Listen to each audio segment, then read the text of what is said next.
crusaders spew their hate. Lies unfold before our ears. Podcast rage to calm our fears. Reclaim gaming in DragonCast. Fire breathing wine, screaming loud. Lavistro's here to shake the crowd. Psychotic dragon ready to ignite. Hold on tight, we're taking flight. DragonCast. Worlds clash in endless collision. Gaming news with a fierce precision. With a spark so wild it breaks the norm. In the tempest's eye, a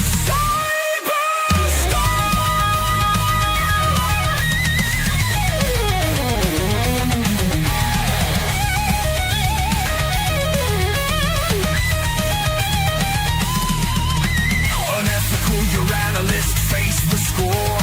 Truth burns with a psychotic roar. Corrupt suits sneer what they despise. DragonCast will open your eyes. Integrity found in DragonCast. Fire breathing metal, screaming loud. Lavistro's here to shake the crowd. Psychotic dragon ready to ignite. Hold on tight, we're taking flight. DragonCast.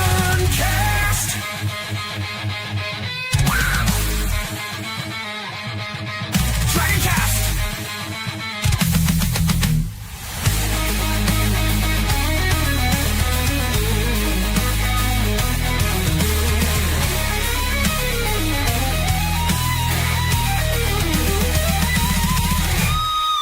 Of justice cut through the dark. Lavistro's roar ignites the spark. A dragon's heart fiercely defends the gaming world. Our passion ascends. This is DragonCast. DragonCast. Hello, this is Lavistro, the Dragon of Cyberspace, coming to you with all news, tips, and tricks within the gaming spectrum. Now let's talk about you for a second. You push through the glass doors of a bustling bookstore, the hum of espresso machines and pop music filling the air. In the game section, amid the stacks of board games and manga, a sleek hardcover catches your eye. A tabletop RPG manual pulsing with promise. Its pages explode with character creation, stats, skills, and the electrifying equation of dice roll plus modifiers is greater than the target number equals victory. Your pulse quickens. This is your ticket to epic quests. You snatch the book and race to a local hobby shop. Visions of dice and glory in your head. But the tables are barren. Your friends ghost your texts, uninterested. Your adventure, stillborn, seems fated for a dusty shelf. Or is it? In the crucible of June, PTSD Awareness Month, we defy the odds to cap our TTRPG series with a revolution. Virtual tabletop RPGs, a beacon when tables are out of reach, schedules implode, or life's chaos blocks your role. I'm joined by Vet Gamer Rashishas and stupid mouse. And Dash Attack to conquer this digital domain. Leading our charge is Brian the Dungeon Master, a virtual dungeon master from the Start Playing website. Grab your dice and log in, and let's forge the legends that echoes beyond the screen. Before we continue, though, I just want to say hello to Bo. How you doing, Bo? Your sound's coming back again. That's not my background. No, I don't have children. No, you don't. But I saw you were not Conan living Exiles. with me anyway. Yeah. So you were playing Conan Exiles, and I think you were doing some more of that Starfield mod this week. Oh yeah, I'll probably do it some more this weekend. Mm-hmm. Yeah, it was kind of fun watching and lurking. But Dash, how you doing, buddy? Hey, I've been doing good. You know, just working, playing some games, yelling at Nintendo for trying to kill the physical media market, but the usual. Yeah. And I haven't forgotten y'all, chat, so we'll go ahead and acknowledge y'all real quick, because I usually do that beforehand. But hello, Lord Dragon Neil. Hello, Dash. Hello, BB Scene, aka Seen and Heard. Hello, Anvec. I don't know who this loser is. And I think we have Philip Morgan. Hello, hello. And let's see if I can squeeze one more. We got Bo. Oh, we got Sunker Maidens. Hello, Sunker. I get with you something about something else later. And we also have String Two Witches, aka Sunker Maidens. And we do have another person on our show, Brian and Dungeon Master. Now, he is my dungeon master. I will say that I've been on his table for about a year now. But Brian, who the F are you? Because I know you have kids running around. Why the F are you here? And why should my viewers care? Hello. So yeah, it's like you said, I'm Brian. I'm a semi-professional dungeon master / parent and all that other stuff. I run a game for Lavistro. He's been playing in my Rime of the Frost Maiden game for about a year now.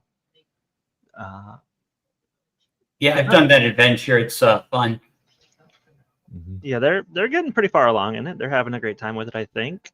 But yeah, a few years ago after COVID, I was in Houston. I was bored on the weekends, and I thought, let's try and go pro with this. And it did sort of work out until I abruptly lost all my time to an unplanned child. But here we are.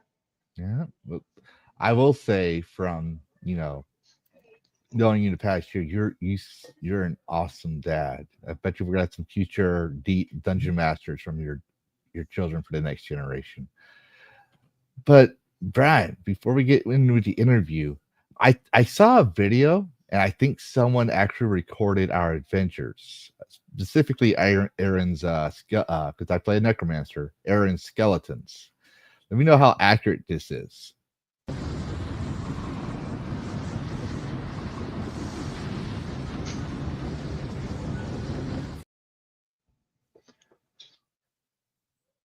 You're muted.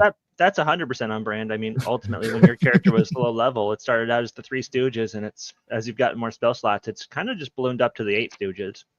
Yeah, we could do more, but we decided to limit it to 8 because my turns tend to be long. But Brian, tell us, what got you into TTRPGs? Okay, so if I can go on a rogue anecdote here, all the way back to like 1995 when Dexter's Lab was still airing. I remember there was an episode where they were playing this game. Yes. It looked so cool, but I just didn't have the understanding of what it was. 20 years later go around, I finally understand what D&D is. And I had just moved to Chicago at the time, and I was playing a lot of WoW. And my healer lived like 2 miles up the road. And he mentioned he was playing D&D, and I asked him if I could get into it. And he got me into his table. Awesome. So what edition was that? 5th edition, and I got my start in Tomb of Annihilation, which is probably the worst module for a new player. Oh yeah, I know. Very yeah. brutal. I've never finished it. No, I played that one, and I had a really horrible DM. I think I told you that. So I don't want to throw shade on him because the players were good. Mm-hmm. He had some great ideas. He was just we'll just leave it at that. But I played a wizard who was similar to a necromancer, but he was always he was more of a book smart idiot kind of guy.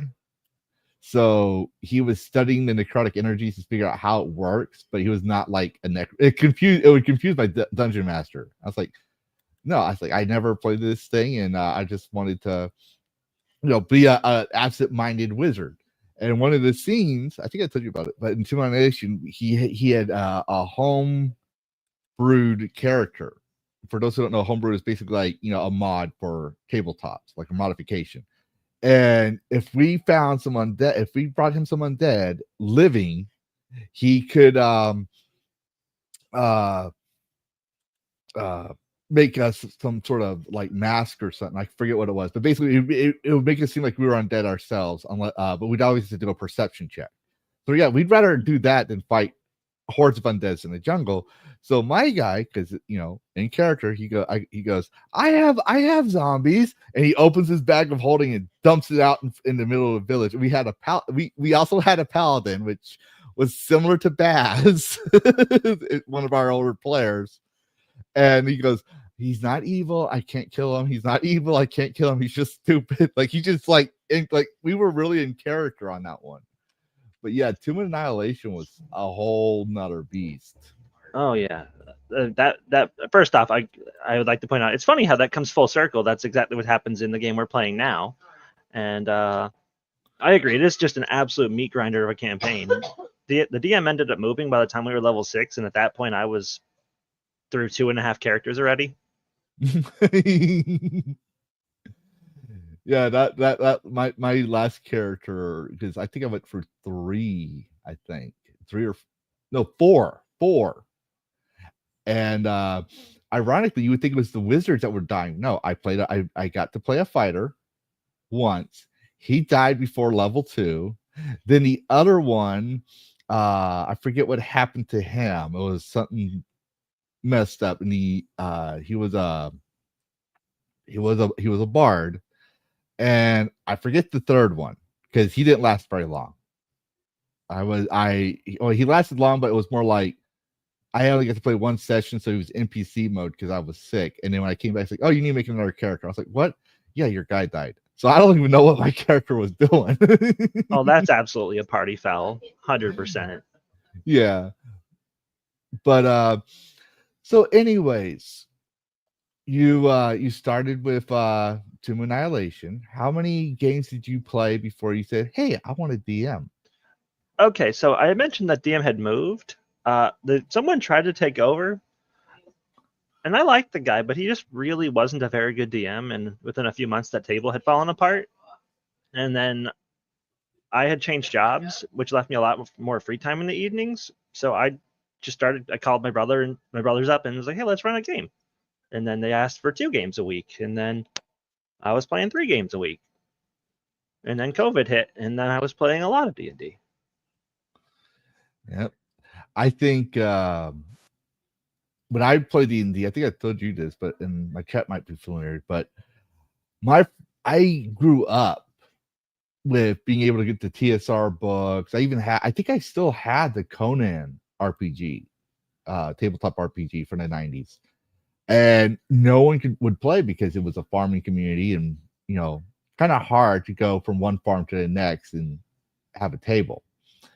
But my first experience with D&D on a table was 3.5, and then I played a Waterdeep campaign at a convention, Intro to Adventure, I believe it was called.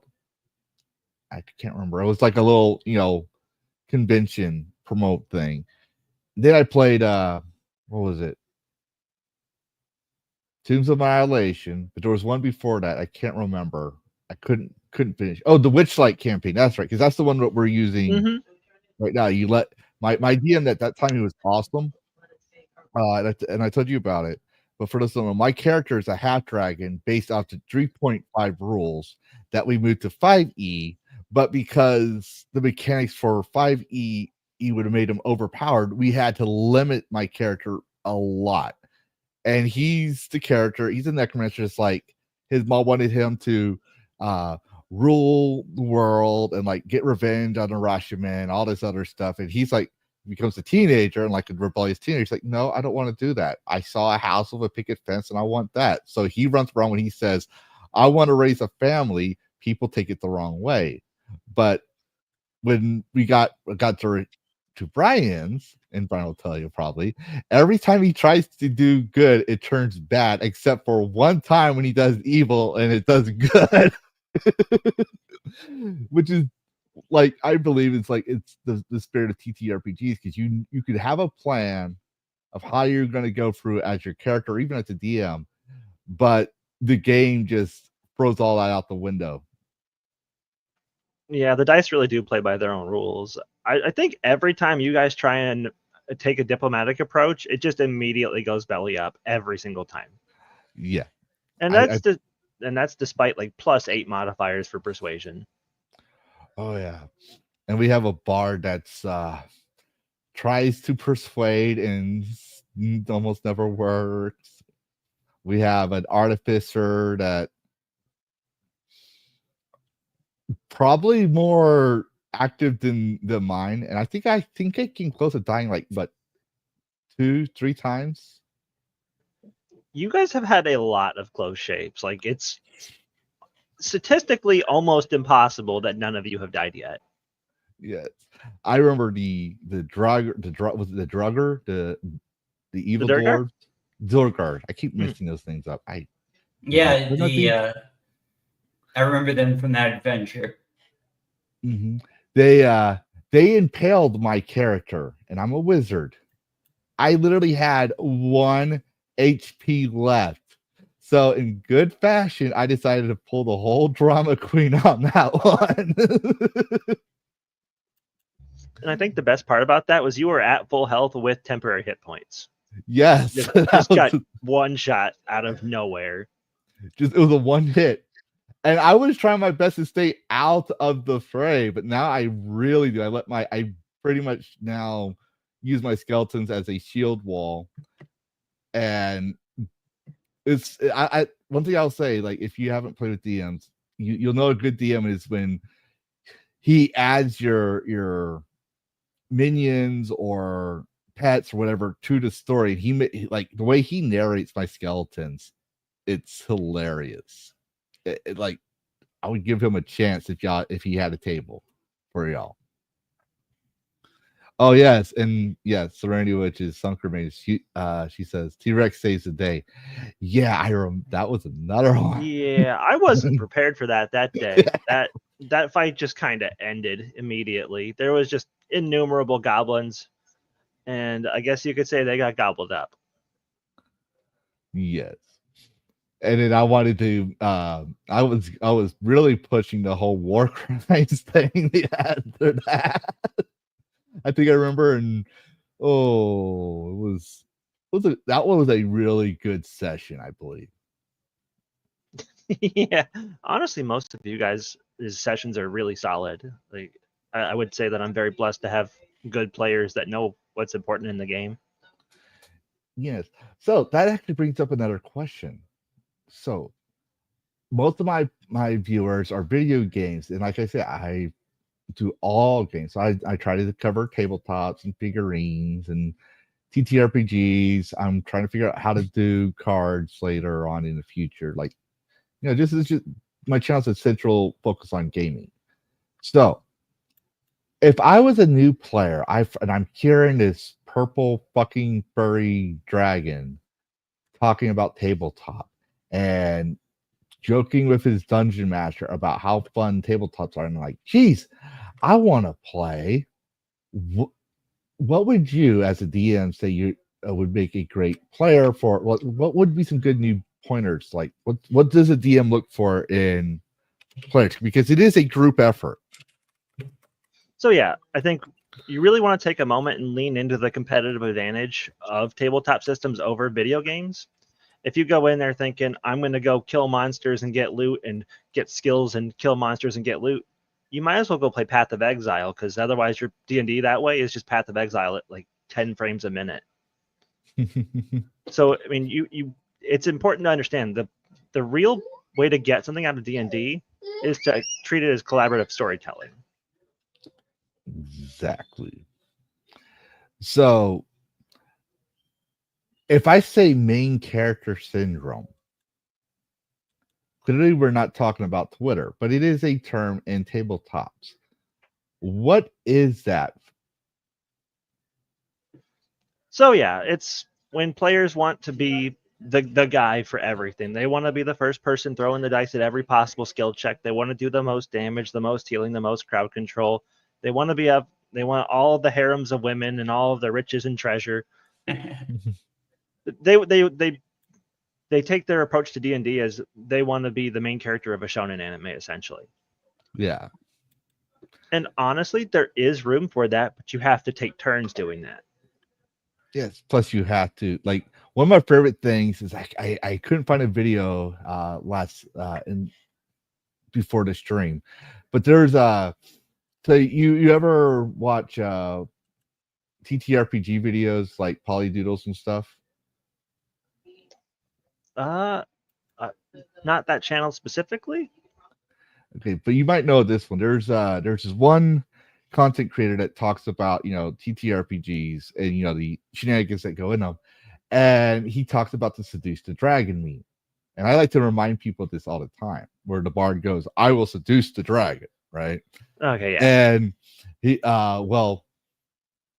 people forget that you have to role play that, not just the DM, but you, the player.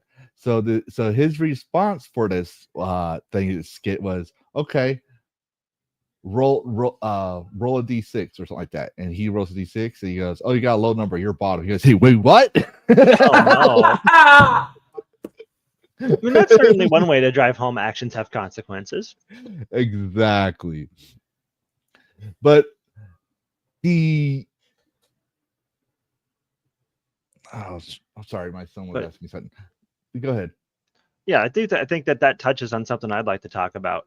The seduce the dragon bit. D&D is ultimately a creative outlet, and while there's certainly room for memes, I think the harder you lean into the memes, the less of your own experience you have, and you're essentially diluting your game. Yes. But I also tell people play games your way. But when it comes to TTRPGs, it's just like playing Monopoly or other games. Board games are a totally different ball game. You can play solo. I've played.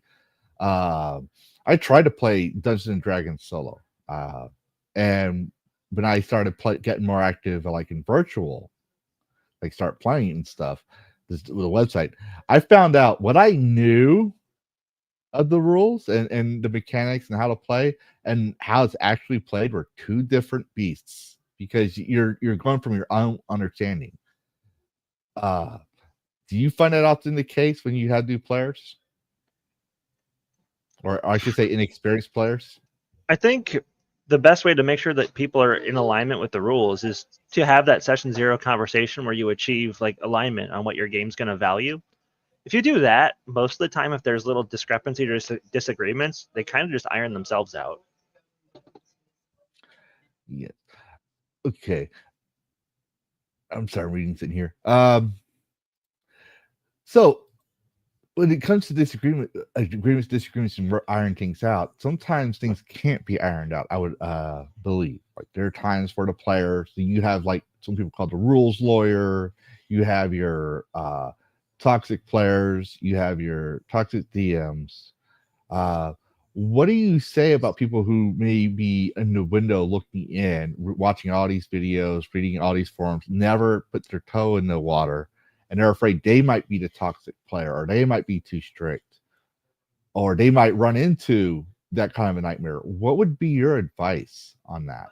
Yeah. Okay. So the most important thing is to approach this with, a good mindset. If you have good intentions, your actions will generally lead you to good places anyway.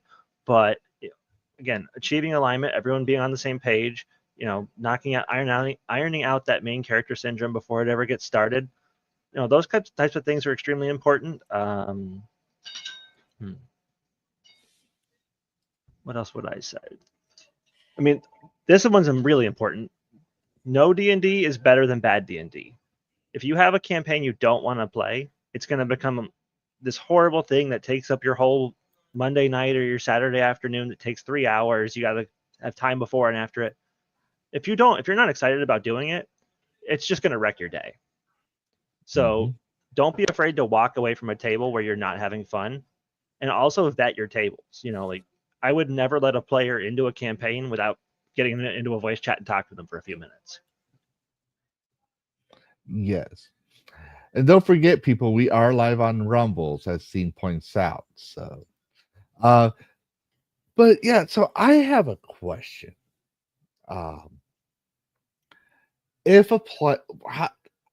would you say the original, like people say this was the original mindset, but would you say the dungeon master or game master in some tabletops, the dungeon master and game master is God?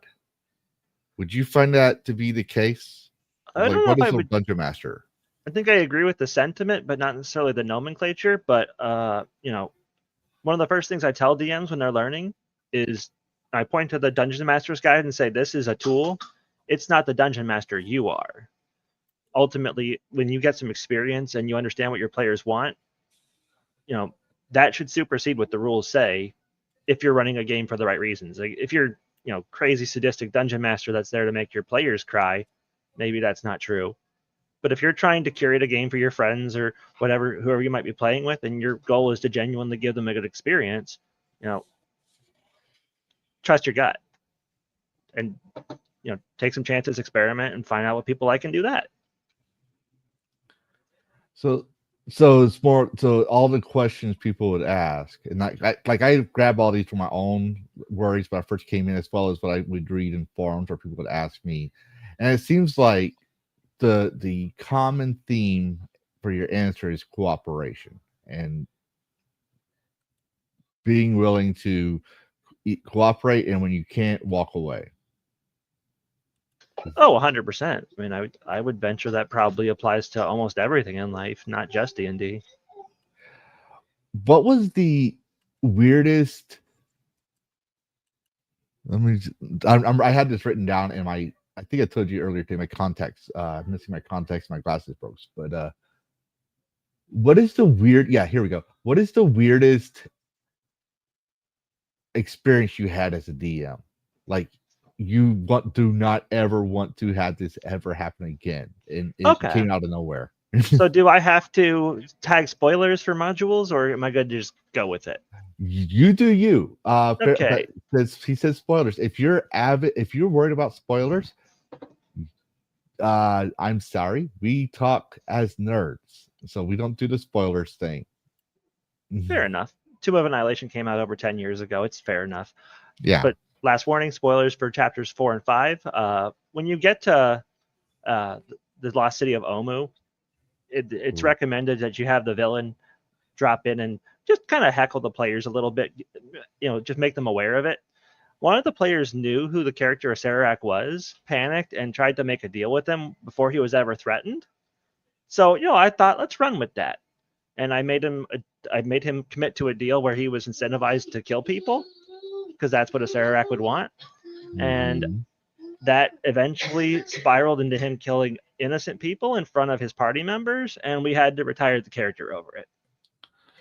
Oh, damn. Damn.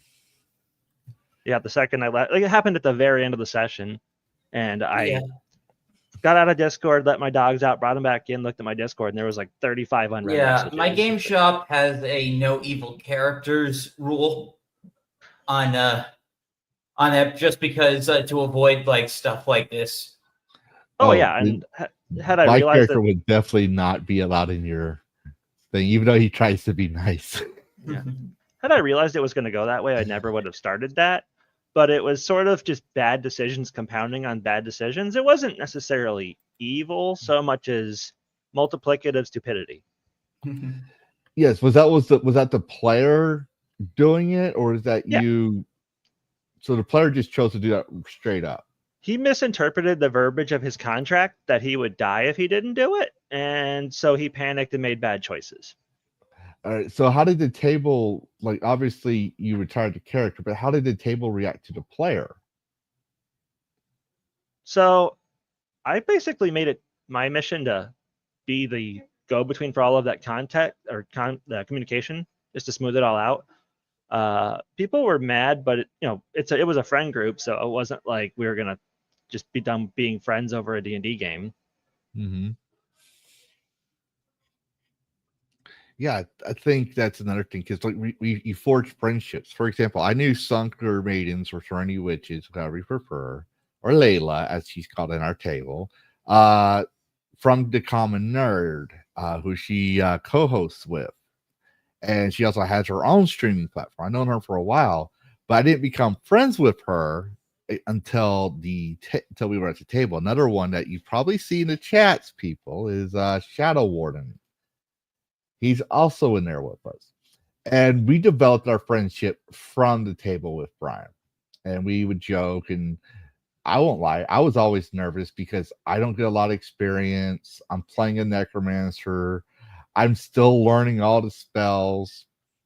All right. But they are all willing to help me out, and we're help each other out. Like, for example, we had those actually, before I jump into that, well, I'll go back to that. But we had these what was those things called? You see them in Baldur's Gate 3 for people who don't know, but illithids, right? Yeah, the the mind illithids. flayers. The mind flares. Thank you, mind flares. You'll see that if you don't know what I'm talking about, go watch the Baldur's Gate 3 opening video. And they had their ship crash in the middle of nowhere. So we go over there, managed to not get our brains eaten, managed to not also fight them, and we had found a pistol and a rifle, which my character wouldn't know anything to do with, so I gave it to Shadow Warden. Just to get an idea of, like, it's kind of like when you play MMOs is a very similar experience where you may be a high level character, or you have an item that someone else wants, so you share your gear with everyone. I'm also the pack mule despite being a wizard because of Bag of Holding, which is kind of like saying an infinite storage capacity, which I used to put my undead in. But Brian, because I also tend to forget this, who is a Sirac from your thing? Okay, so yeah, Sararak, and again, spoilers. What they don't necessarily tell you is the Sararak in Tomb of Annihilation is actually a clone of the real Sararak. So if he dies, it's inconsequential to the greater multiverse. But essentially, he's just this little guy that's out there trying to garner as much power and as much arcane knowledge as he can, typical Lich stuff. His plot in Tomb of Annihilation specifically is to take this artifact he created called the Soulmonger and just gobble up every living soul that's dying or has died, take all that energy and just funnel it into like this. Yeah. No, it's been a while since I've done a Tomb of Annihilation or attempted to do it. But yeah, I remember the Soulmonger it's supposed to be at the heart of the island, right? Mm-hmm. Yes, and it's funneling all these souls into this stillborn corpse of a dead god so that he can take it and weaponize it. Yeah, I never got that far. If I remember correctly, according to the lore. Oh, fun fact. Do you know where Tombs of Annihilation is stemming from? Schultz. Yeah. No, that's the setting. It's originating. That's the setting. Yeah. But that module goes to a different module from previous editions. Are you talking about the little Dungeon of Horrors? Yes, the Tomb of Horrors, which they actually added in the Yawning Portal, by the way. So Tomb of Annihilation, I found out, is the expanded campaign module of that little dungeon.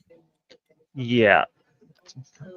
My opinion, I highly recommend not playing that particular dungeon. It's essentially just 8 to 10 hours of self-inflicted torture for the players and the DM. Yeah, and for me, I played it single. I solo played that one. I did not like my experience. I preferred the Yawning Portal version. Well, it was from like the 1 and 2E era where they wanted to make these really cool, gritty, hardcore thinking man's dungeons, but for some reason they did a lot of stuff like they'd have a puzzle and then the answer was not what the clues would lead you to, just as a little gotcha. Yeah. It will sometimes get confusing when you're trying to figure out the module yourself too. But so we'll sidetrack that one. Like I was, if I remember correctly, Sirac was the servant in the Lord. He's the servant of Vecna. Now, if anyone watches Stranger Things, they might know who Vecna is. But am I correct on that? He's a demonic servant of Vecna or disciple or something like that, right? I don't know, honestly. I think he was, but I can't remember. It's been a while since I read the lore. Lavistro, did you complete Tomb of Annihilation? No. I left because me and my DM had a falling out, and that was shortly before I met Brian. I see. Yeah.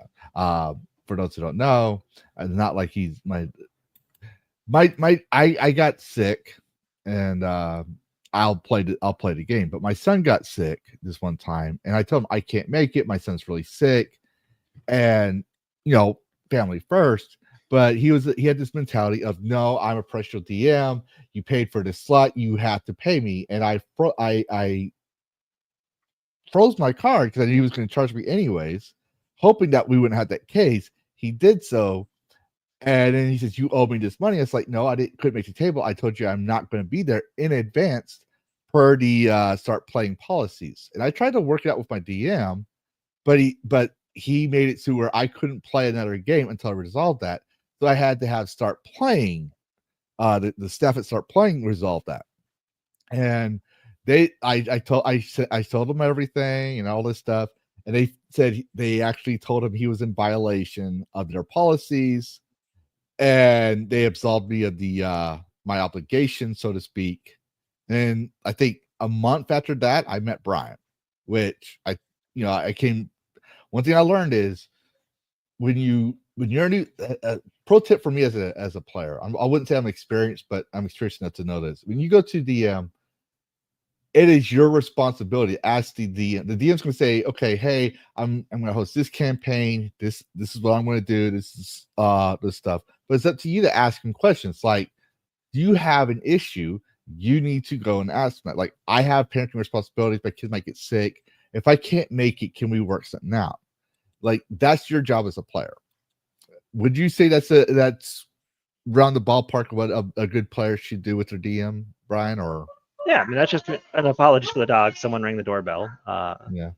Oh no, we're good now. Okay, so yeah, it's really just communication. It's set expectations, and I think if you're doing it in a way where you're trying to serve your players, that should be more than a good enough reason not to bill somebody or something. Yeah. What would you say? How do you feel about people who call themselves career DMs, or better yet, I think it's a better one. How do you feel about? Have you ever had a player expect you to be like Matt Mercer? I think so. Some players just set unreasonable expectations, but I think that's the same as anything else you might do. Well, you go to a grocery store. Well, I'm sorry. Go ahead. Oh no, I'm sorry, I cut you off. No, you can finish. Okay. Yeah, you might get a Karen there that's saying you're not scanning my eggs fast enough. I want to talk to your manager. You charge me $1 for this. It says 99 cents here. I think anywhere you go, you're going to have people that expect things that aren't fair from you. Sorry, can you say that again? My earphones cut out. Yeah, essentially, I just said that anything you're doing, you may find people that have unreasonable expectations of you. Mm-hmm. So how do you handle them? Go ahead, Dash.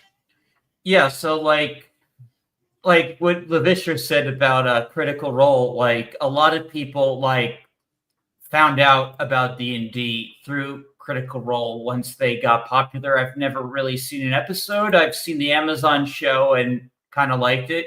But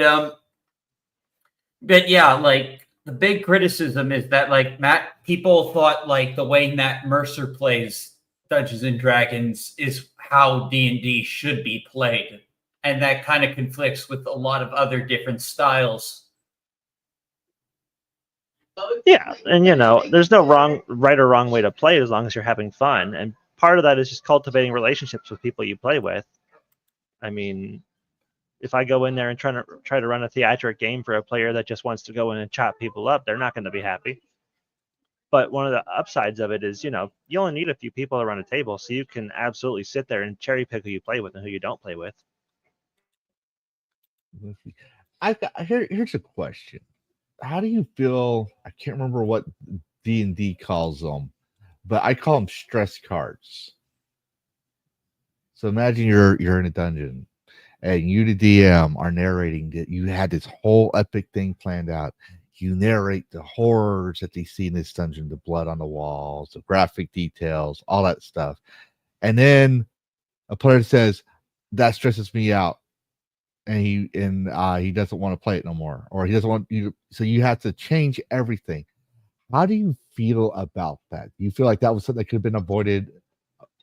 I'm not talking about for example, you have a whole bunch of huskies, and I was like, oh, my dog's a husky, and you turn it into wild. I'm talking about something that literally ruins the fun for the entire party. So I mean, again, that's go back to the session 0. make a list of things that people really can't deal with. Check for the common things like excessive gore, spiders, anything that comes up very often. Make it clear your players can talk to you. I mean, you can attest to this. I told you in no uncertain terms, at any point you can send me a DM and I'll take that feedback immediately. Yes. What is session 0? It's a meeting where you talk about what you're going to do, why you're going to do it, what you expect to do it, and what will wreck it for you.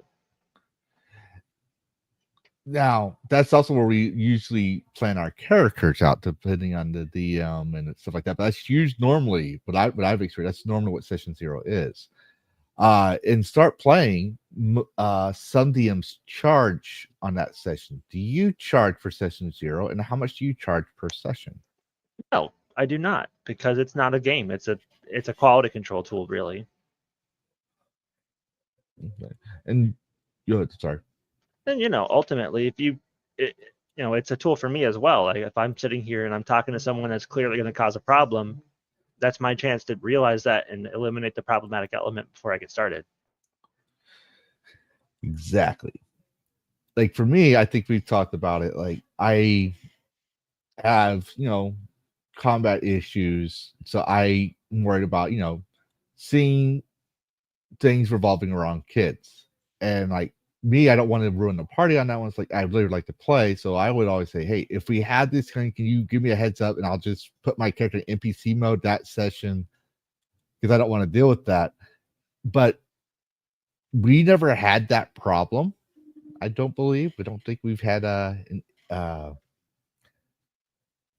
I've always lived for our sessions. Like it's like the one time I get to play with other people and like be something else. But there's always a price to that. But like normal tabletops usually is free, depending on circumstances, obviously. But start playing is never free.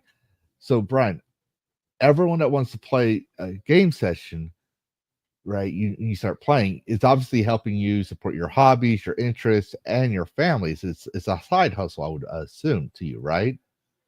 Yeah. So I guess the first thing to get clear, that money goes to snacks for a tiny human that doesn't appreciate me.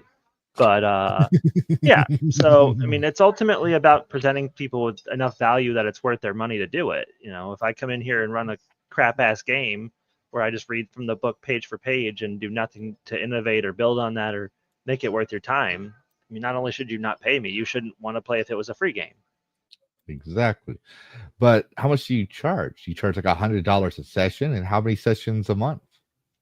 So yeah, I guess I am going to be ramping my games back up once this baby starts going to sleep at reasonable hours. We're kind of clawing that back now, but I've charged anywhere from $15 to $20 per session per player for 3-hour sessions. I've run them on Monday nights, Tuesday nights, and weekends. And I'm sorry, what was the rest of the question? Well, I was asking how much you charge and how many sessions a month. Yeah, so I mean, the game I'm running for you is bi-weekly. I've run games weekly. Mm-hmm. Yeah, it's really just kind of seeing what people want and running games when they want them. And if I couldn't make that table, or if we had a player that wanted to join in and couldn't make that table, do you boot them out saying you can't pay, you can't play, or you like, do you work with them being like, yeah, we have an NPC mode and I'm going to take good care of your character until you can come back? How do you work that out? Yeah, so you do what you can. If a player's just there a third of the time and they're rolling in late and causing problems, that's not an element you want. But if someone's kid needs to go clothes shopping because they had a growth spurt the week before school starts, yeah, that's not really your business to worry about. So as long as you work, so the whole thing is, again, it's just like with D&D, the main, I like to say it's the main ingredient for D&D is cooperation. It's a game of cooperation, and even in working out session scheduling, it's all about cooperation.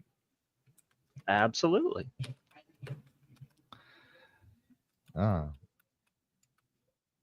Yeah, I usually like grim darks, but I found out that playing in I played a grim dark. How do you feel about grim dark?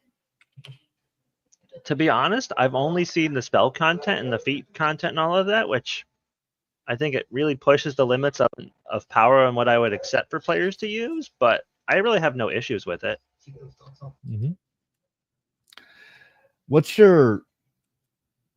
I don't think I asked this one because I didn't cross it out. But what is your favorite module to when you played, and Okay. favorite as a DM? It doesn't have to be. It doesn't have to be Dungeons and Dragons. It could be any tabletop. As a player, I've only had significant progress as far as published modules go in the Tiamat Saga, which is not very good, and Tomb of Annihilation, which is excellent. You don't like Tyranny of Dragons? I don't like going to places where you can't be expected to win the fights and then going to another one and then another one. And just, I mean, it's really just NPCs ordering you around the whole time. True. Yeah, that is true. But yeah, so Tomb of Annihilation is my favorite one as I've run as a player. Sort of torn on my favorite as a DM because I think is it me or are you breaking up, Brian? I'm sorry, what? I don't know if it was me or I think you were breaking up. Oh, apologies. Yeah, as far as what I like to run, I'm torn because I've been asked to run Curse of Strahd so many times that I can literally draw you the whole map of any part of the module from memory. I do love it. I've just done it so many times that I feel like I've explored all of it for myself. I do also really like Tomb of Annihilation. I love Curse of Strahd. I played a Gandalf character. I'm like, there's forever DMs, and for me, when I played, I was always the forever wizard. But my wizards always use Fireball, except for our session. I promised myself I would grow beyond Fireball. And it burned you every single time there was an AoE. Yeah, exactly. I was like, we're gonna try something different here. I'm not gonna buy the Fireball spell, and then you're like, oh, we really need this Fireball spell, or the alternative was a lot worse. I mean, shoot, just the session before the one we did today, Layla was like, hey, there's 8 ice methods, just Fireball them, Aaron, and you're all, I don't have Fireball. Exactly. So it was an interesting problem solving. I added too much challenges to myself, but to be fair, if I had the Fireball spell, we wouldn't be having the skeleton such that I'm casting Fireball. Like it's just repetitive fireballs. Yeah, and I can see where that might just become rolling dice to see if you win rather than experiencing the combat.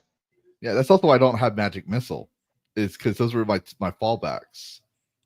It's like it's Fireball, Shield, Magic Missile, and Counterspell. Shield specifically is probably the reason why your party is not dead. Yeah. I mean, it's probably curbed in excess of 1,000 points of damage for you guys. Yes, or we're our current area. We're dealing with, and I'm not gonna do too many spoilers for those who haven't played the Run of Frost game, but we're dealing with a certain vampire nest. Let's just put it that way. I summon a draconic spirit instead of having fireballs, and it was like that draconic spirit, my skeletons, like our party was having a long rest because we had a curse happen to one of our party members. So we're doing a long rest so she can replenish. But since my dragon could still last for a while, my draconic spirit, we decided to have him attack this room full of vampiric kobolds. And he wasn't doing so well in the attacks, but he was soaking up all the damage. Yeah. You were dropping fire breath on them, and they were actually out healing. I don't remember there being vampires in the Frostmaiden campaign. They are in the when you start to go to the underground Netherry City and you're going through that large ice cave. They live in there. I guess my party never found them. I guess so. Yeah, I'm sorry. Oh yeah, I don't want to give any spoilers, but I'm guessing you guys haven't come face to face with the maiden yet, right? I'll let you tell him that. Let's just say the Frost Maiden likes me. I am her chosen. Whoa. What? Okay, that didn't Okay, happen so in my... you know the trials you have to do. Yes, the trials just before the fight. That was the one where I actually got inspiration for that one. So I have Quartz Macabre, and one of the trials, right? Okay, so for the first trial, I'm sorry guys, there's spoilers here, but one of the first trials we did is the trials of isolation, if I remember correctly. Yeah. And so all the party members got, spirited away. And I'm like, I told Brian, I was like, you do realize, according to Aaron's background, he grew up in the woods. He grew up in the wild. So being isolated, this is nothing to him. It's like, just to make sure, like we like, if I'm supposed to be feeling something, I want to make sure I don't ruin his plans. I'm trying, remind him, hey, he's just sitting there stealing all the loot in the camp because there's no one there and reading a book. Like, so that's all he's doing. And then they show up and then we spirit away, right? Yeah. So but just worked out that all his character was just all four of the Frostmaiden's values incarnate. Yeah, he literally was. I mean, like, but only for slight nuance is their worldview any different. Yeah, like Aaron actually wants to try and be good. He was just raised with a horrible mother that had a warped sense of morality. So when he goes into we go to this one, I love this one because it was really good. We go into this one trial and there's corpses in the battlefield, right? And there's that one guy that's going after the kid, and he says, "Well, I have friends." And I can't remember what I said exactly. It was just that inspiration I had right there in the moment. I thought, I have Gas Macabre. There's a battlefield here. I'm a necromancer. I was like, oh, this is my moment of badassery, my rule of cool, as we call it. So he's like, you good. He just goes, I want to have all of them make a meat shield. I'm like, okay, the encounter is solved. Yeah, he's like, but not the way I thought it was cool. Like, you may have friends, but you're in my domain. I can make my friends. You can see the gorgeous. I cast Dance Macabre, which literally temporarily creates an army of the damned for you based on the bodies around you. So I think it's a 5th level spell, and I got inspiration from that. And then I had to go through that trap where I was about to be frozen, if I remember correctly. Brian, was that right? I had to get frozen in that trap. Yeah, the con saves to not freeze to death instantly. And those were all luck saves because I had some shitty rolls. And then only after meeting the Frost Maiden and finding out that she likes me, did my character realize, am I the baddie? Only sometimes. He tries hard not to, but at the same time, he just can't help himself. But that's one thing I love about tabletops. It's like I don't like to play edgelord characters.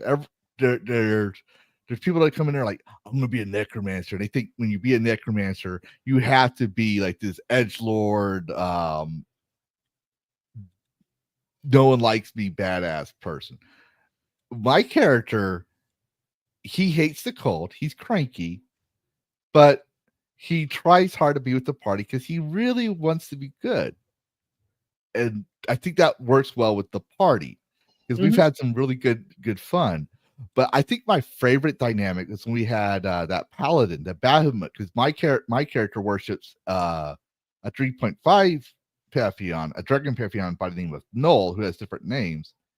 And he's a black dragon, a half dragon. And Baz was a silver dragonborn who worships Bahamut, which, if you know the lore of D&D, and I was like, okay, this is gonna be interesting because black dragons and silver dragons are mortal enemies, and Bahamut and black dragons, as well as dragons who worship Null, do not like each other.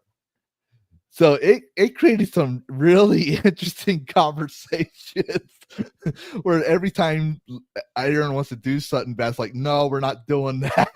There was never once agreement.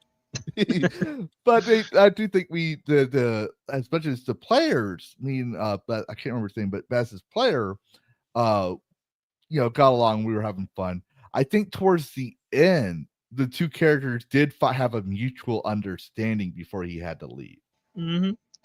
And just so I can address this before it gets too far away, someone asked me a question in the chat. Am I good to respond to that? Yeah, go ahead. Where's it at? At 550, Brian, what is your most intense moment from a D&D campaign you did? So in the module, The Wild Beyond the Witchlight, one of the running themes is like that Anglo-Saxon make deals but watch your hubris kind of thing. And one of the players made a deal with a hag with an explicit time limit on it, and then forgot about the deal. And they were ending a session. I noticed it was sundown of that same day that the contract was set to expire, with the implication that there would be heavy consequences for not complying with it. And and they just also happened to be at that hag's house. So I had, but the last 30 seconds of that session, I had the hag walk up to that player and go tick, tick, tick. They started panicking, tick, and then said talk and said session's over. Find out what happens to your character in 2 weeks. Ooh. I'm gonna catch you in the chance to be yeah, that's another thing that's interesting. It's like I actually had when I made my character, because he was a actual pen and paper character, our DMs had his roll the rolls, and I had really lucky rolls. So I am actually a high strength wizard despite being a necromancer. And I told Brian, it's like, hey, I had the paper right here, or do you want me to re-roll the rolls for him? And you're like, no, you're good. He literally let me play the character. It's like when I played, we couldn't finish. We were almost done with Witchlight. We still had to. We were at the end of the module, and when I came in, they had already finished the Witchlight campaign. But I loved my character because it was getting really interesting. He, like, for those who don't know, Witchlight is in the Fae realm, which is, if you know anything about the Fae, there are always tricksters and stuff like that. And my character, because of my bad rolls, was always the one that was targeted for everything in the Fae realms. Like, he's actually cursed where he can't use staffs. So to combat this, he has to use a sword because of his elven heritage, which transfers the power of the staff to the sword. So it's like the staff, but if he tries to sell it, it will sell like a regular sword with his original properties. So it's like one of those things. He can't use a staff, but thank God he's like my dungeon master at the time. He's like, you are proficient, because he added some homebrew to it, and I was like, he goes, you are proficient in other weaponry, right? I was like, longsword. He's like, yeah, you can only use the longsword now. Like, what? All because I tried to steal the hag's book. But that's what makes that module so fun, is everything seems like it's going great, and then you just get hit with ridiculous consequences. Oh no, like, I was targeted, but to be fair, I was always doing something to be targeted and not realize it. The face of your party has the worst time in that module. Mm-hmm. I was the one with the highest charisma, and you see my stats for charisma. Like, just no matter how careful you are, something will go wrong. There's too many dice rolls, and the stakes are too high, and it's intrinsically designed to be a powder keg. Yes. So, Brian, do you like being if you couldn't get paid being a dungeon master, like if money wasn't a thing, do you like DMing or do you prefer player? Yeah. So in theory, I like being a player. In practice, I feel I don't have enough to do, and then I start my mind starts to wander. So yeah, I'm more comfortable in the DM seat in general. Obviously you're not a TPK DM. Obviously, you're not a total player killer. But what would you say is your method of DMing? I mean, I think a good DM is just facilitating a sandbox. I'm not here to achieve any specific outcomes or avoid any specific outcomes. I'm just here to set a somewhat reasonable world where you can express yourselves. Well, that's a good question. That's probably what I was trying to ask. What moments do you love as most of the DM? My moments that I like best are the ones where I give a player like something to actually feel. If I can go back to an anecdote, Tomb of Annihilation. One of the first things it says is you should go find a guide. Otherwise, you're going to be in this jungle and you're going to die. And so I had the players roll on the table for the guides, and they stumbled upon one who turns out to be in league with the bad guys and is just kind of leading people to later in the campaign to offer them as sacrifices. And I tried to nudge them away from that one, but they really fell in love with that guide. So I ran with it and I built that guide up to be someone they loved, like total bad bitch at every opportunity. And then once they got to the city of Omu where the trap gets sprung, I waited for them to have a really bad fight, and I had her be like, "Hey, I know you guys had a rough fight. Here's some coffee." No one ever questioned it. They all drank it. And then midnight rolls around and I'd go make a con save. And I had that guide betray them. And like after they understood what was happening, there was like 4 minutes of silence. That's what I'm after. I want people to have an experience they'll remember and that they'll feel something.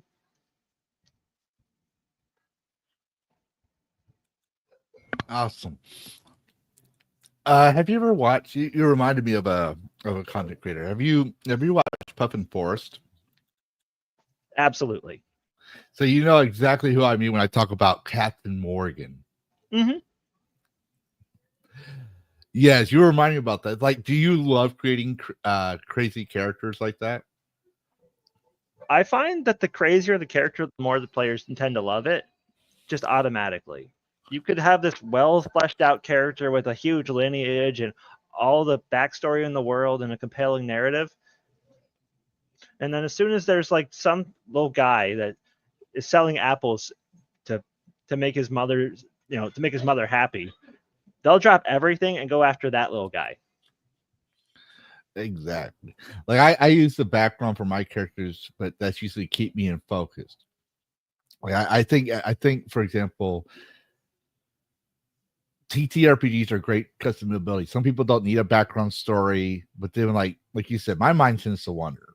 So I'll be a necromancer, or I'll be an old man paladin, whatever, like the dad type. But then somewhere down the line, because I don't have my backstory, you can't tell if he's supposed to be this, because he's like, remember, he's this, when he's that. So I have a big backstory just to give my, like, it's not so much as to set him where I want him to go. It's to keep me with, it's kind of like horse blinders. Yeah, it's about establishing, some kind of narrative framework to inform your decisions. Yes. Otherwise, so you're just. I'm sorry. The question I was going to ask was like, how do you feel about characters who have, as I call them, horse blinders? I think that's a good thing. I mean, ultimately, if you don't put some kind of lens on what you're seeing with the game, you're just playing a video game. I mean, you make the optimal decision every time, and I think the mark of a good D&D player is someone that can sit there and go, okay, my character would probably make this mistake, so I'm going to go ahead and make this mistake and damn the consequences. Yes. Now, there's another question I would like to ask. Like, obviously, Aaron, because his character tends to want to do war crimes, especially with it wasn't kobolds. Who were they? So it was a T-Rex fiasco. They're the goblins, but there's also been multiple instances of borderline war crimes. Yes, he does that, and I try to keep. That's the thing. Even though I had the blinders on, I'm trying to keep him restrained, which is kind of hard when you get too into the game. But how do you deal with characters who act, or players who actually want to do war crimes in D&D, so to speak? Like for people who don't know, we're talking about you couldn't do this in real life, and you probably aren't really able to do it in a video game because of coding limits and restrictions. So you try to do it in a table. How do you deal with those type of players? I offer to help them find a table they will enjoy because it is not mine. Yes. All right. So we have one. How do you find a medium between going too easy on the players and going too hard on them? Yeah, so it's a cold reading sort of thing. If I am dropping things on you guys and you guys are screaming and panicking, that is an indicator that the difficulty is not too low. But ultimately, I'm trying to keep you not afraid for your life, but constantly cognizant of the fact that you could have negative consequences for any actions, or just you could just get hosed by dice rolls at any time. Like, there needs to be some sense of stakes, and I'm not here to oppress you or make you be afraid to roll your dice either. Yeah, I wasn't as I remember I wasn't as afraid playing your game in the beginning, because usually in past games, even though I'm a glass cannon, I tend not to get hit. And then until the with the trigger episode session, thinking about one life, I think you let me heal a couple more points because I salted the wound or something like that. Yeah. So, giving players minor rewards for little bits and things to encourage role-playing behavior, it helps build those habits, and it just sort of, one good decision feeds into the next, yes. Yeah, I think I'm running out of. I think I got all the questions. I'm double checking because, like I said, I'm blind. For people who don't know, I'm almost blind as a bat in real life. But if you actually have questions for Brian, we will answer them, or we will bring them up to him. But I think that's. Oh, yeah. How do you feel about start playing? Like, you obviously said you started that because of COVID, a little extra on the side, but how do you feel like about start playing, and do you have sessions coming up or slots people can look into? You're muted, Brian. Sorry about that. Yeah, I'm used to push to talk. Yeah, so are you asking me what my thoughts about like a platform are, or specifically start playing? Well, start playing. Since I don't know if you do any other ones. I just know you from start playing. Yeah, that's so what how I do you feel use. about that platform? And I guess my take on it is that it's perfectly fine, if I'm being bluntly honest. I don't think it's exceptional in any way, and I think they do the Facebook thing where they keep trying to engineer the platform to be better when it was perfectly fine already. But we have. Go ahead. but yeah, no, there's nothing wrong with it at all. As far as what I'm running, I'm in the process of getting this baby to sleep at a reasonable hour. So I will have time slots available for games probably in the next couple weeks. And my approach is generally to run one shots to build up some kind of player base and then parlay that into campaigns. So I guess probably at some point in the next 2 to 6 weeks, I'll have traction running on something. Yes. Okay, we got 2 questions here. I'm going to answer them here in a moment, you guys. Don't worry. But what's your favorite platform? Like, we use on your session, we use Roll20, but there's also like Beyond VTT. Yeah. There's there's a lot. What's your favorite one, and why is that one your favorite? So yeah, the reason I use Roll20 and 5e and all of those tools is because they're simple and lean. I think, especially if you compare it to something like Pathfinder, I tend to find that all of that granularity of controls and rules and all those things that are in theory designed to make the game better, they tend to make the experience take longer and drag, whereas what I specifically value is a lean, efficient game. Okay. And my last question I have is, do you play anything, or do you play or DM anything other than D&D 5e? I've played a little bit of PFE 1 and 2. I'm currently working on reading through a very, very small time rule set called Perfect Draw, which is designed to emulate the experience of playing through like a Yu-Gi-Oh anime. I haven't made up my mind on it, but it is absolutely fascinating. Yes, and so I got the wrong one, but I'm gonna highlight that one real quick.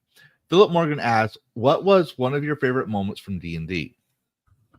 So, okay, when I was a player one time, I had a DM that made the mistake of putting chemicals in his world and giving me ready access to them. One day, we had killed somebody and we needed to clean up the blood, so I bought bleach. And another day, we were trying to interrogate someone that was unconscious, so I was like, hey, I'm going to go buy ammonia. Kept them in my bag. He tried to spring a huge ambush on us, and I just tossed them both into one spot and was like, okay, here's chlorine gas, have fun. And the DM was like, okay, I got to end the session early so I can figure out what to do with this terrible situation you've created for me. Yes. And wow, that was, it kind of reminds me actually a lot of the anime Goblin Slayer. There's an episode where they use flour or something like that and create literally a bomb in a goblin lair. Huh. That's a war crime. Yeah, it pretty much was like the whole thing. Like they tell us like you can't kill goblins this way, you can't kill goblins. They tell the protagonist you can't do this, you can't do that. He's like, okay, fine, I can't drown him, I can't do this, I can't do that, I can't do that. And they're like, what the hell, man? Like when he does this whole bomb thing, he's like, you told me I could do this, this, or this, so I did this. It's like every time they limit him, it just gets progressively worse. He knows how many ways to kill goblins. Well, sometimes you just gotta ask forgiveness rather than permission. Mm-hmm. But Serenity 2 asks, when your camera's going out of focus, question, mid-maxers versus role players. Before you answer her question, I would like for you, because there's people who probably don't know these terms, would like for you to explain in your view what a mid-maxer versus a role player is. Okay, yeah. So a min-maxer is someone that designs their character to have the optimal combination of attributes to be the most successful in the world. It's a character designed to win. And a role player is someone that creates a character that is a character rather than, something that's a dedicated game piece. Sorry,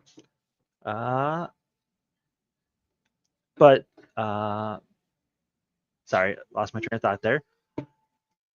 Yeah, I don't think it's one is better than the other. I don't even think they're incompatible with each other. I kind of do a blend of both. So like, Aaron was standing because Aaron's all over the place. I usually I like to do the whole role play. But when I get my role play, I'm like, okay, what's the best stats for this character? So where I don't have to make another character sheet 2 sessions later. And believe me, that has happened quite a few times. Mm-hmm. But we do have another one. The thing's scrolling too fast for me. Where is it? I thought it was from Philip Morgan, I thought. Okay, here we go. Brian, what advice would you give to someone who wants to try D&D but doesn't know how to start? That's actually a good question. Okay, so yeah. For any endeavor, especially with D&D, my advice is to get the least amount you need to get started. There's lots of great tools for pickup games like RLFG. You can go find games there. There's free games on Start Playing. Roll20 features a tool for finding groups. Find yourself a one-shot if you're not willing, or alternatively, go buy a starter kit and try DMing.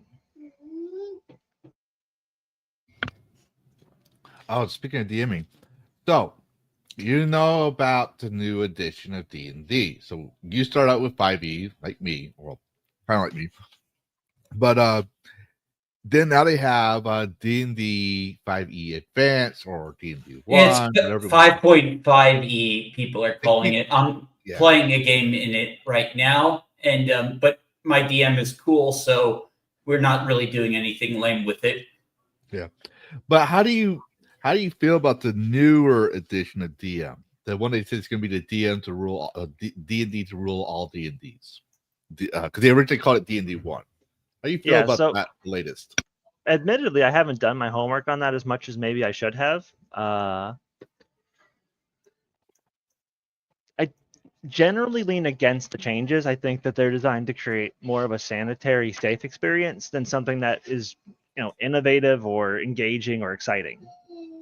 I think the biggest example I would put to that case is the fact that in 5e 2024 edition, players can't receive critical hits. Yes. But I think they also had the one that I remember that got my attention was the cleric. I think it was the cleric. One of the I think it was either cleric or the monk. I'm leaning on the cleric, but it can have a short rest in the middle of battle. And I was like, wait, what? Because I always believed that D&D was supposed to kind of give you the experience of real life, give you that little believability. Yeah, it's turn-based, and sometimes the battles can be longer. But if you look at the books, right? For example, the concentration spell, the draconic spirit lasts for an hour. Now, there's no way to say it'll last for an hour real time. It's talking about in game time. Yeah, and I think it For helps example.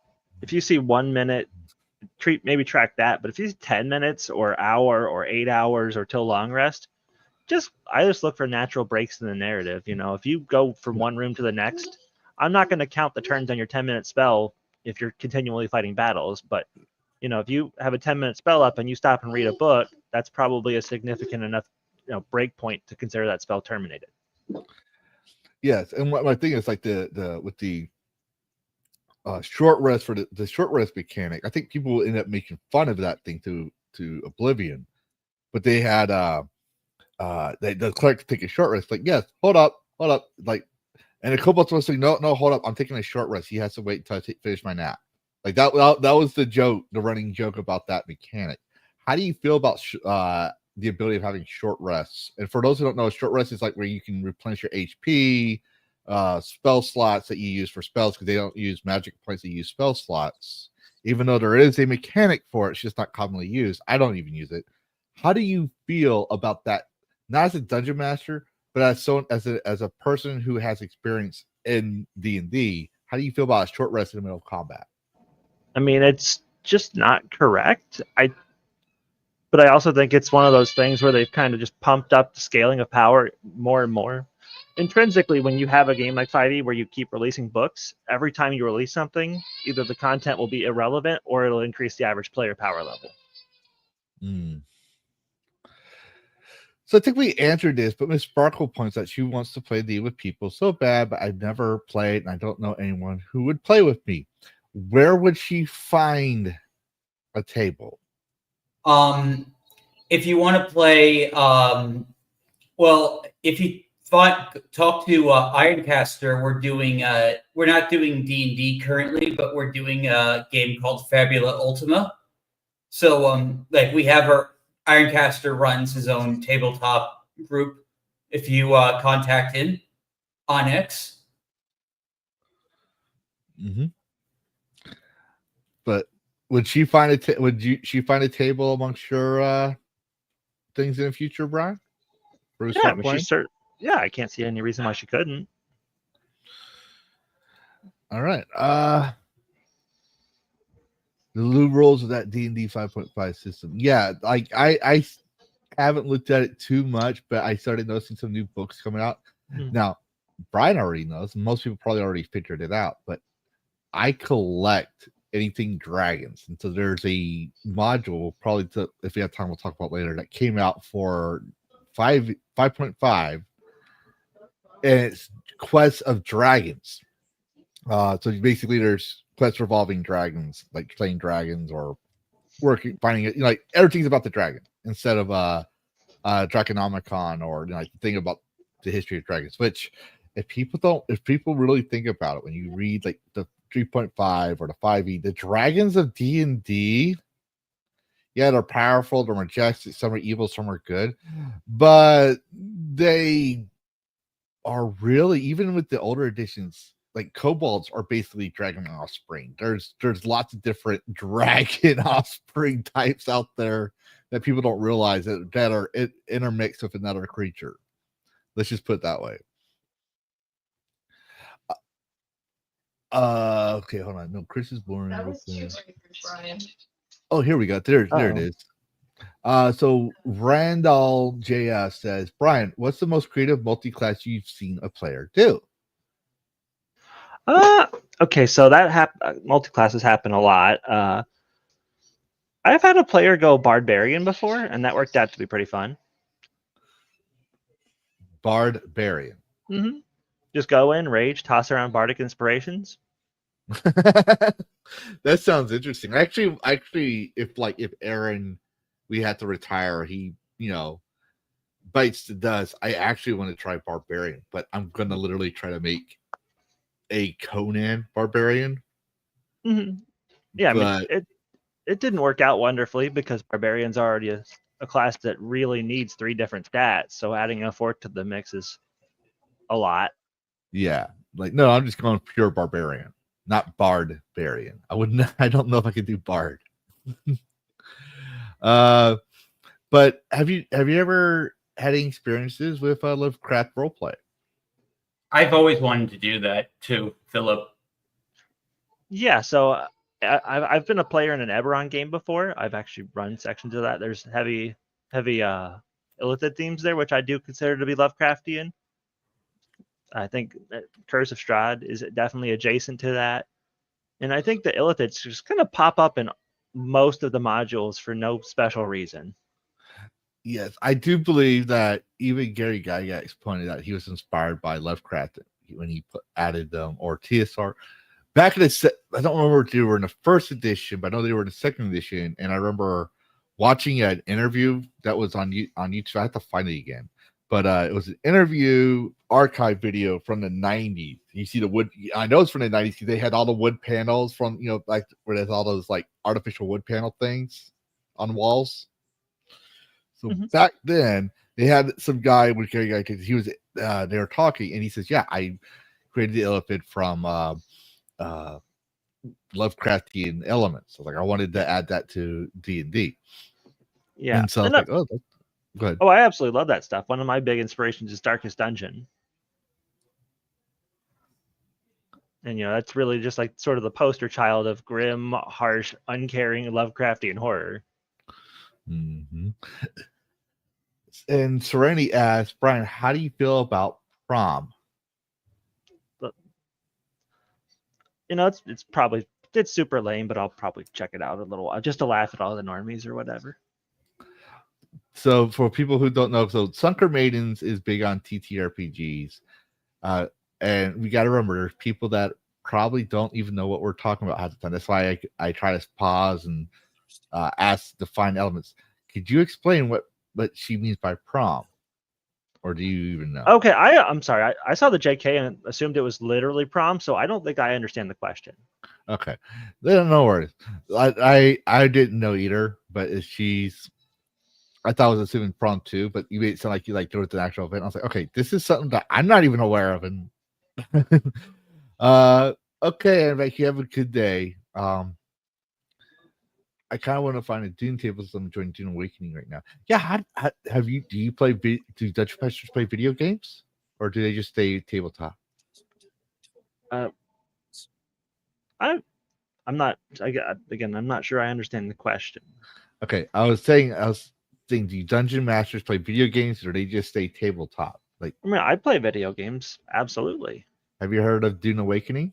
I have. Do you play it? I have not played it. How would you feel about a Dune tabletop? A Dune table? Would you host one? Shadowborn is actually asking that right now. Yeah. So I'm absolutely open to host anything as long as it's not logistically a nightmare to do. It doesn't take but a weekend to read through a rules manual. Yeah, no, I think Darkest Dungeon is actually an RPG. So how do you feel about OSR?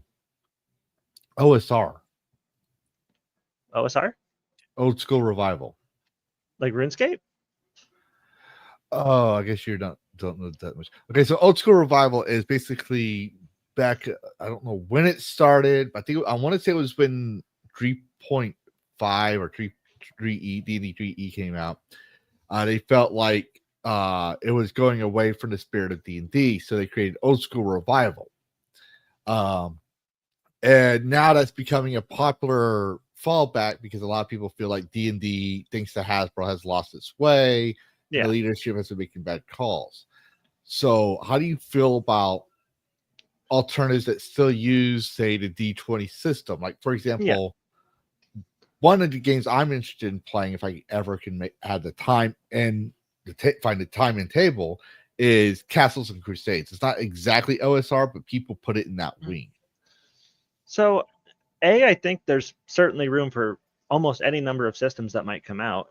But B, I think it's important to remember that their tool sets and the outputs you get are really more indicative of what you put in, not necessarily what system you're running. I could run 5e games where I make it crunchy and with a million little things to consider and tough as nails combat and check every brick in every hallway for traps kind of stuff. Mhm. I don't think that's intrinsic to 5e or old school or 1e or Pathfinder or anything else. So that's actually a question I didn't write down that I'm just going to ask now because I forgot to ask you earlier. You said that you can modify the rules, tweak things. What is the limit? Like, so in video games, right? People worry about going against the lore or going against the original feel of a game. We can talk about many different examples, but from what you're saying is D&D is extremely malleable. So it almost sounds like the people complaining about how D&D has changed so much doesn't have merit. Where's the limit between what makes the game D&D and player and DM freedom to modify? So yeah, I don't think there is an intrinsic limit. I think calling it D&D is just a label, and ultimately, if you're customizing the system to suit your needs, that's objectively a good thing. The only big limit I would say is the more changes you make, the more you have to be aware of, and that can lead to confusion or degrading of your rule set. So do you try to stick with like when you do modules as opposed to homebrew, which is homemade campaigns and one shots? When you stay to modules, do you try to stay true to the original module, or do you try to modify it? Like, yeah. So what's your there's two guiding I'm sorry. I was trying to make it finish out the question in a flare, but basically, how do you bake your cake? Let's just put it that way. So there's two guiding principles here. One is, you want to give the players the soul of the module. If they go and share their anecdotes from the module with someone else that's played it, you want them to have some kind of compatibility with their experiences. But also you want to create an adventure that's decidedly their own adventure. Yes. And I don't think we have any more questions. We're at the 1 hour and 28 minutes mark. I think we covered a lot of questions. Like I had some gaming news we could talk about, but I do want to try to wrap it up at the 2 hour mark because I do have something IRL to do. So I'm gonna sooner finishing up sooner would probably be better for me. Yeah, because I do want to keep it within the 2 hour mark. So I know you're good, dude. So what we're gonna do is we're gonna shut this DragonCast down earlier. If no one has any other questions, Bo Dash. Bo, you're muted. Oh, there we go. How about that? Yeah, it's better. Okay. Yeah, I muted myself. I'm sorry, fellas. I didn't have a whole lot to say on the topic. I haven't done a tabletop role playing game in 25 years. So, I didn't really have any questions for them or anything like that. I mean, I know how to get a hold of them if I wanted to get started again or try my hand at it, but I just don't see myself playing any tabletop role-playing games in the future. They're fun. In the near future.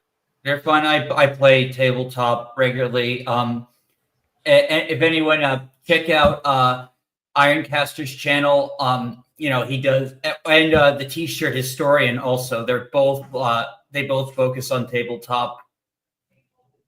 Mm-hmm. Well, who knows? Maybe Lavistro will con me into it one of these days. Possibly, who knows? He's conned me into playing on his Conan server. Yeah, that's another one. It's that I have to be careful when I stream on that one, but it's I try to build a community and where everyone can get along. But I'm gonna highlight Brian's start playing here. I misplaced. That's the wrong link. Oh, thank you, Philip. But I do have a Discord that's posted for Rumble and YouTube for people who want to join in. Brian, you don't do YouTube videos. I forgot to ask if you wanted us to give your YouTube and Rumble, because I know you have a YouTube Rumble account, but you don't. They post are, content. yeah, they're not being utilized for that purpose at this time. Yeah. But we do have your start playing. Do you have an X account people could follow if they wanted to ask you questions and stuff? I do not. I probably should change that, but I do have a Discord account. It's just Brian the Dungeon Master. I can take direct inquiries through that. Yes. I guess I'll probably hop in your Discord server after that if anyone wants to just direct message me through there. That's also cool. Yes, and what I normally do and is when people come on my show, I put their YouTube videos onto the Dragon Alliance, which is a channel where it lets you know, okay, these people that if I interviewed, if you want to know more about them, they have a video coming out now, just to give people options, right? But since you're a DM and I do want to, cover, you're a different type of content creator. You create content for the table. Mm-hmm. So I wanted to cover that. But what I'll do is, because I do want to make a spot for TTRPGs, I'm going to, I can't do it with my bots because the bots look for YouTube videos, but I'm going to make a spot where you can advertise, where Dungeon Masters can advertise their upcoming tables, upcoming slots. So that way you would be able to do that. Plus, I can't seem to find you very well because my thing's being slow. That's why I'm sounding a little distracted. Is I'm modding you on my channels, not to be a mod. You don't have to be a mod, but let's say you have an upcoming campaign. You're trying to advertise it. You're allowed to advertise it on my channel. That's why you have the wrench. It's not to be an actual mod. You just like, hey, I have this new campaign, because you can't normally post links on people's channels, but with the wrench you can.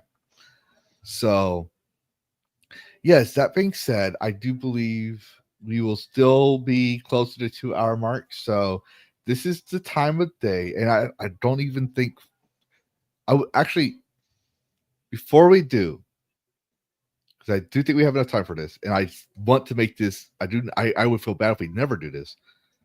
I would like to ask my panel, including Brian, if they have a game. Doesn't have to be a video game. It could be a TTRPG, whatever you want. A game you haven't played, but you found interesting and would like to recommend to the audience to look into. Things you found interesting. Games I haven't played. Games you haven't played. It has to be. That's the thing, because originally this started off as people say there's no good games to play, and I would literally go find games. Yeah, so I've been eyeing this game called Rabbit and Steel. It's supposed to be like this indie. It's an indie game where it's sort of like a roguelite, but it's one of those like old school shooters, like the arcade types. But it's designed to be a co-op game where it's like playing in an MMO raid environment. That sounds cool. Bo, did you find any Windows games you found interesting? No, I've been playing so much, Starfield and stuff, but I did try the Game of Thrones MMO. Mm-hmm. And the only thing I can say about it is, without going into too much detail, it's all the interface is all and progression mirrors Throne and Liberty. If you remember, I did that game for a little while. The interface, everything, it just mirrors Throne and Liberty progression, their aggressive cash shop, everything. So it's a NetEase game, so they're very pushy with the microtransactions. Yeah. If you're into free to play and you don't mind, some of the microtransactions, go for it. I mean, the game doesn't play bad, but man, it is heavily monetized, and the character creator, everything is. If you played Throne of Liberty, will be very familiar to you. It's like a ripoff of Throne of Liberty. Okay, and Dash, do you have a game you found interesting you've never played? I have been. I've been curious about Dragon Dogma 2, if I should get that while the Steam sale's going on. I got that last Steam, so I haven't played it yet. But I remember when it came out, I was like, I ain't paying $100 and some for the full game with all the DLC microtransactions. I'm gonna wait till it comes down and it's on sale. And it came down and it went on sale. Then I got it. So I got it for half the price. I haven't played it yet, but it looks fun. Don't get me wrong. But that would mean my turn before we do the final part of the show. And I actually do have one I thought was interesting. I'm just trying, this thing's not letting me show it. I'm trying to. So not this one, but it's because I haven't finished reading that article yet. No. What's the world? That's right. Hold on. AC Jones, we are experiencing technical difficulties. Please excuse the dragon being silly stupid. But where'd it go? No, there it is. There it is. So, like I said, I used to start off my tabletops with solo RPGs. I found this recently, but the article's from March, called Wrath of the Wyvern, a dark fantasy solo TTRPG. And I thought it was kind of cool. It's launching on Kickstarter. So if you want to play solo RPGs, there's quite a few out there that you can find for free. But this is a dark fantasy RPG, Wrath of the Wyvern, on Kickstarter, set in the Umbral Highlands, a land where humanity struggles to survive under threats of monstrous wyverns. The game casts players in a lone hunter tasked with reclaiming the world from fearsome creatures. And this is the reason why I find it interesting. It's inspired by Scottish Celtic mythology.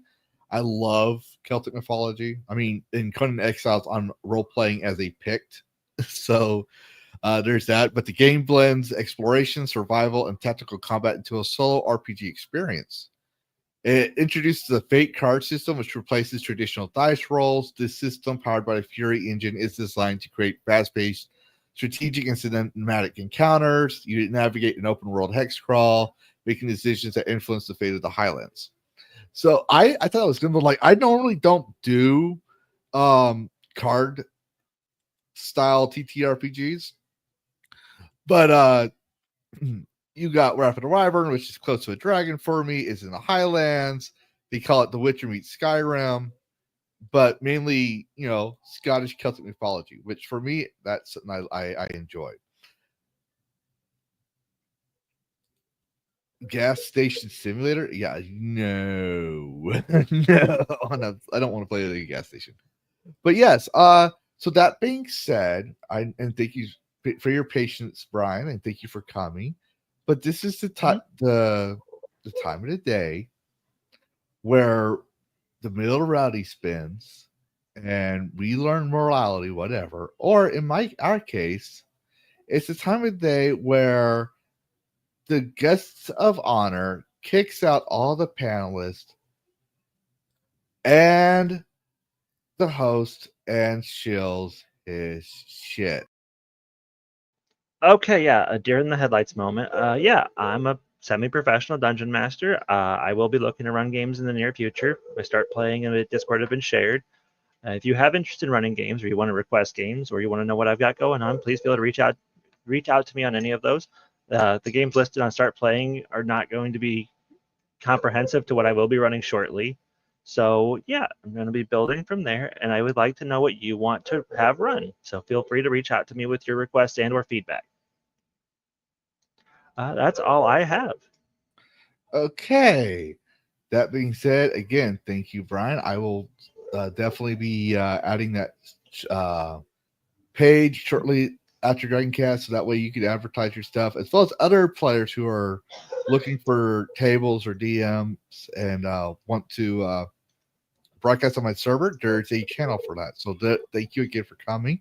I will see you again. I believe we have it scheduled for the 12th? 2 weeks from today. Yes. And yes, I am absolutely out of time, so I need to get moving. Yes. Yeah, you have a good day, Brian. We're about to wrap up on our end as well. All right. Thank you for Y'all coming. have a good one. Thanks for having me. Bye. Easy.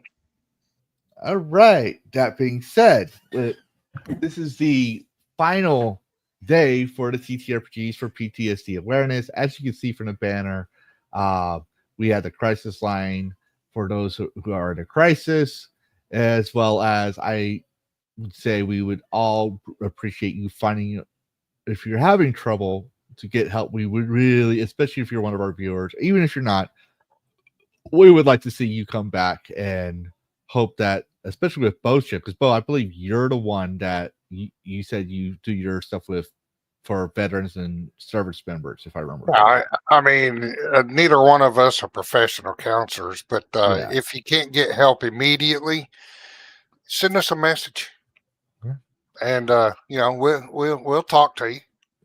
Just keep in mind, we're not professional counselors, but we'll help you get the help you need. vet. We'll help you get the help you need. Yes.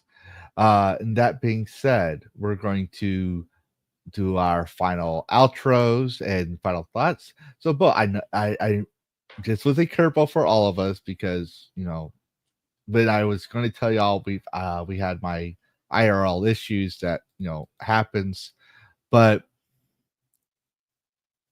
I think we still did good awareness for TTRPGs. But what was your final thoughts for PTSD Awareness Month with TTRPGs and this episode and what you got going on?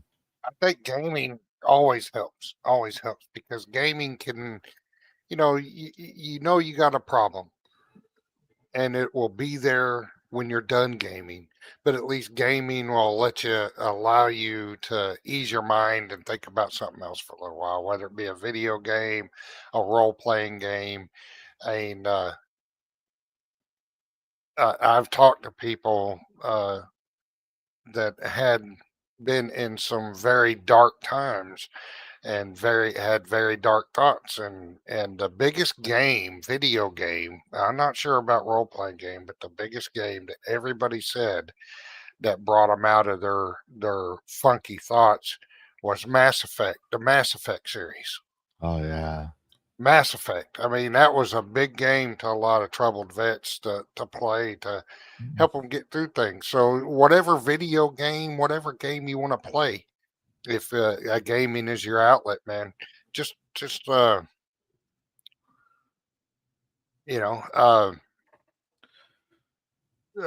gaming helps. I mean, it just occupies your mind. And puppies, dogs do too. If you get a little puppy, take care of. Yeah. And plus you got people like me and Lavistro. I'm sure there's others around YouTube as well, other veterans. And we're here to help you if you're having issues. And to the best of our abilities, we will. To the best of our ability. I mean, we're there for you. We can talk to you. We're not professionals, but we can talk to you. Yeah. Yeah, we're definitely trying to get you the help you need. But Bo, what you got going on for the next week until next DragonCast? I'm still doing Watchtower stuff for Starfield. It's odd because I'm getting a lot of views on my Starfield video, especially after the stream is over, and people seem to be interested in it. And I created that female character, so a lot of the viewers they like, even though they know it's a big old hairy Texan with phobias. They tend to like my female characters that I play, so I'll keep playing female characers. Redhead. You do what you gotta do, right? Yeah. You play games your way. But awesome. I will be doing some Stellar Blade this week too. I didn't want to get burnt out on Stellar Blade as much gooning as I do over it, but I'm through. I'm probably more than 50% through. I'm caught up to where I was, if not a little beyond where I was on the PlayStation. But that's about it. And doing some more Conan Exiles now. Oh yeah. Which, yes, if you're in my server and you play Conan Exiles, we do have a couple slots open. It's a PvE style area, play your way, but it's not stream friendly. So if you wanted to stream your playthroughs, you have to let me know so I could work with you on that. Otherwise, you're going to be seeing a lot of National Geographic women in there because it's a Conan game. That being said, Dash, what you got going on? Well, tomorrow I'm going to be continuing my Dead Space 3 preview with Lucid Emerald. And after that, hopefully, I'm definitely going to be playing more Styx, Master of Shadows, and Paper Mario. And next month, Donkey Kong comes out. This is going to be like the first really big Nintendo Switch 2 game outside of Mario Kart. So I'm looking forward to acquiring that and showing it off for the channel. That's awesome. What's your final thoughts as well on the this past month and even this episode for PTSD awareness? I think men's mental health is extremely, extremely important, as so is all mental health, and PTSD is a part of that.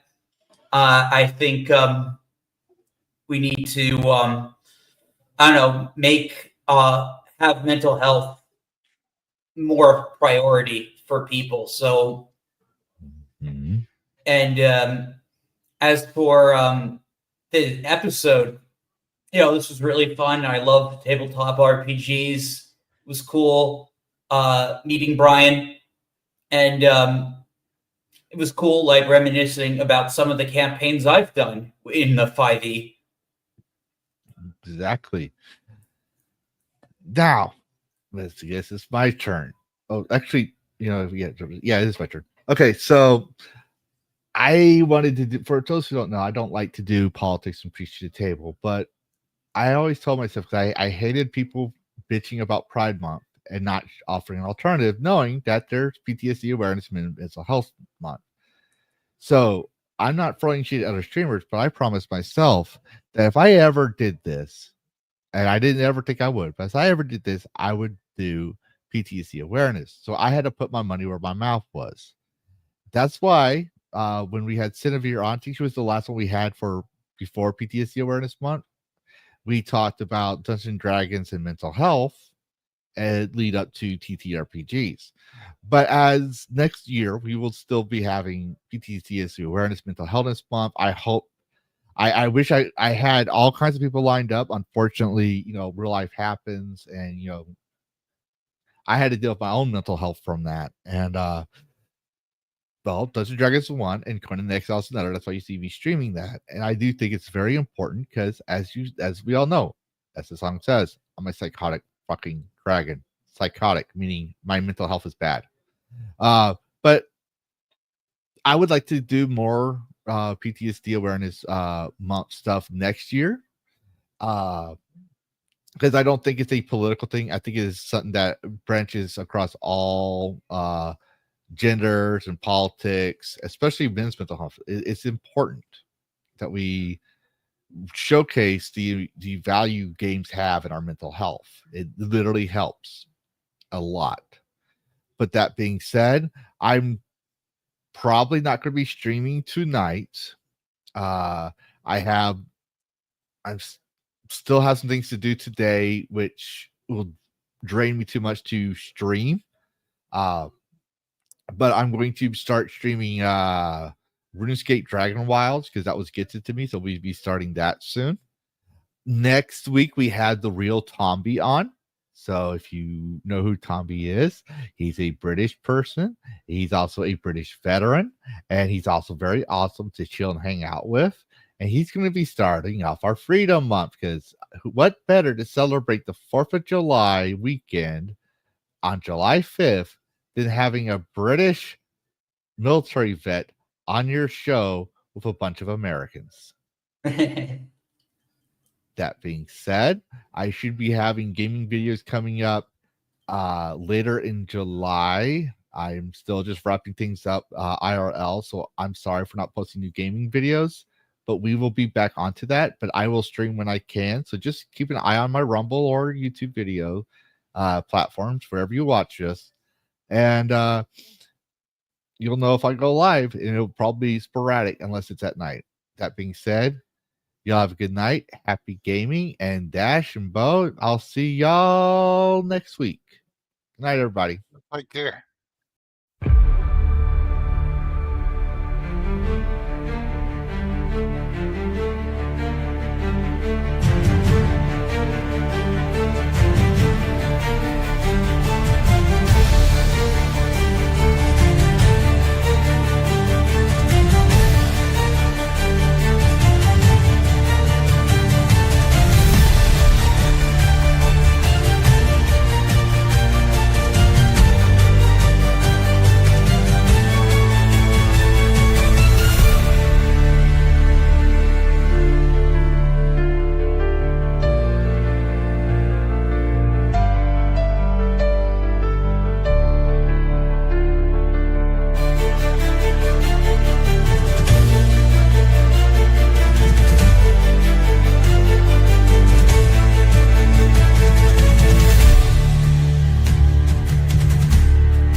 You're still here.